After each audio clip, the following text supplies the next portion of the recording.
nakita natin sa trailer kanina na sobrang nandun yung mga ligawan, may ganung beginning no relationship. Kayo ba, naalala ninyo yung mga ligawan and mga kilig moments ninyo noon, lalo na nung nag-uumpisa kayo as a couple?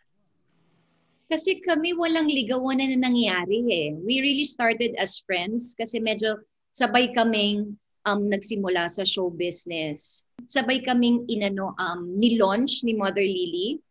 So, hindi naman lumaki kami together. Hindi naman. Pero we really started as friends talaga, as co-workers, colleague, ganon. Tapos, nung na-launch na kami, syempre napunta na siya sa mga ka-love team niya, we parted ways na. And then, na-rekindle na lang yung friendship nung, yun na, naging action star na siya, ganyan. And then we did 2 movies together. And then, hindi naman namin alam na Pasig area din. Kasi Pasig area siya eh. Ako ay transferred from the south. Napunta ako sa Pasig. So, doon sa kwentuhan namin, Pasig ka? Pasig din ako. So, parang super ang galing lang nung how the friendship was rekindled kasi nga parang because of that na we lived in Pasig, so inintroduce niya ako to his friends, ganyan and then we started hanging out pero walang ligawan eh, pero alam mong type namin yung isa't isa pero walang ligawan.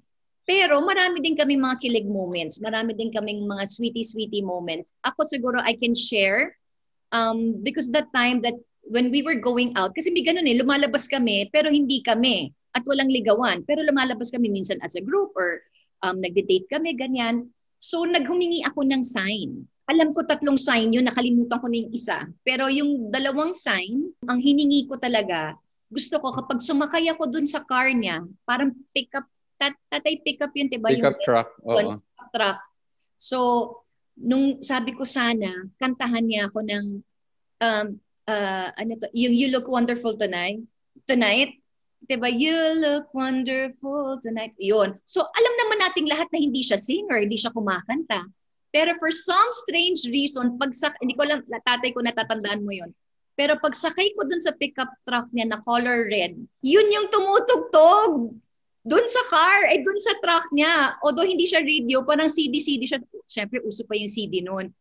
Yun mo yung it's late in the evening. Hindi ko alam kung sinadya niya yun or nagkataon lang. Pero alam mo yung kinilabutan talaga ako na, oh my gosh, tumutugtog. O di okay na. O di ako talaga, oh my gosh, I got my first sign. But those signs, hindi ko hiningi yun in one night.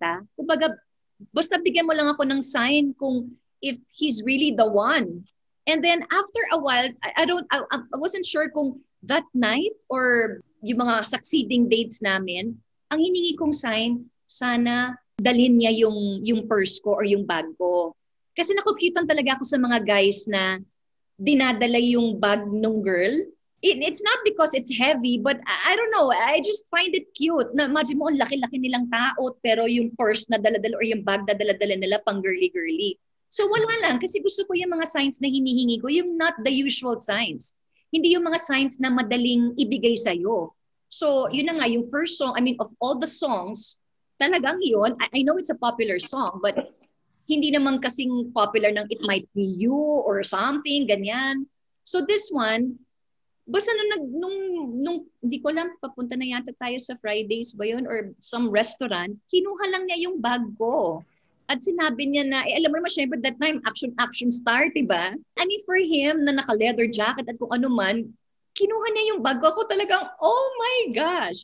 So yun yung mga things or yung mga little things na hindi niya alam na very memorable at nakakakilig talaga sa akin. Yun lang naman yung mga meron pang isa. Sorry, dadagdag ko na ha.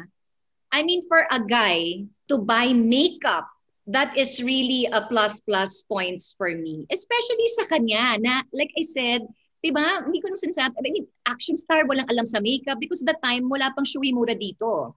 So that time, pupunta siya ng Japan. So sinabi niya, meron ka bang gustong pabili sa Japan? Ganyan. Ako naman, pwede ba akong bilan ng makeup at ng nail polish na Shuimura? Kasi Shuimura nandoon lang sa Japan, ganyan. I mean, hindi ko ina-expect na, nasabi ko lang, but hindi naman ako ina-expect na bibilan talaga niya ako. But when he got home from Japan, binigyan niya ako ng mga eyeshadow, ng mga nail polish, yung mga... So I was really so amazed and syempre kinilig ako because not all guys naman would do that, diba? Kasi unang-unang wala naman silang alam sa makeup. So yun, very na-appreciate ko at saka very memorable. So yun yung mga kilig moments sa akin na hindi usually ginagawa.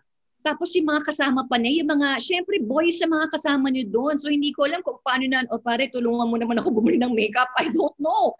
Kasi ano na ginawa, but you know, it's really, I appreciated it so much na hanggang ngayon talagang tandang-tanda ko siya at hindi ko talaga siya makakalimutan. Ikaw, Zoren, so, ano naman yung naiisip mo at that time? Saan mo hinugot yung ligaw style na gano'n? Na talagang parang swabe ang pagpapakita ng effort kay Carmina? Okay, ako kasi, hindi talaga ako nanliligaw. Hindi ako naniniwala kasi sa courting stage. I think that's a very fake stage. So, you should be friends. That's it. There's no courting stage. Kasi lahat ng pangit na attitude mo, hindi mo talaga papakita yun. Kasi nasa courting stage ka eh. So, let's call it kaplastikan. You know? But, siyempre, ang babae, gustong-gusto yung courting stage na nililigawan sila, dinadala ng bulaklak, dinadala ng tsokolate, ganon. So ako kasi, hindi talaga ako nanliligaw. Magkaibigan lang tayo, and then one day, pag hinalikan kita, which I did, mararamdaman natin kung tayo o hindi. So paano nangyari kayo? Hinalikan kita, di ba, sa pintuan mo, napaupo ka pa nga eh. Na walang sabi-sabi yun. Bigla mo na lang siya halikan. So, hinalikan ko siya. Ayun, napaupo siya. So, sabi ko, baka kami na. Yun, hindi talaga ako naliligaw. So, yung mga ginagawa ko sa kanya, because, yeah, I like her. So, tatanungin ko ano gusto niya sa Japan, ganyan. Yung sinabi niyang makeup, syempre, initial reaction ng guy, what the fuck? Makeup, paano ako bibili na ito? So, syempre, magtatanong ka na ngayon, pare, saan ba yung something showy, pare? Ano yan? Basta makeup, showy something. Baka showy mura. Ayun ba yun? Oh, yun. O, tara, punta na tayo. So, ganun yun. If you really like a girl, so, bibigyan mo siya ng mga bagay na gusto niya. But, hindi ako talaga nanliligaw. Hanggang sa, lagi naman ako nandun sa bahay niya.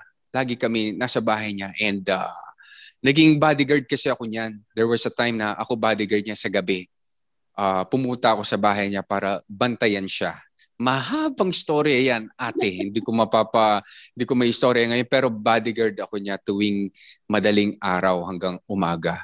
Yun, doon nabuo yan.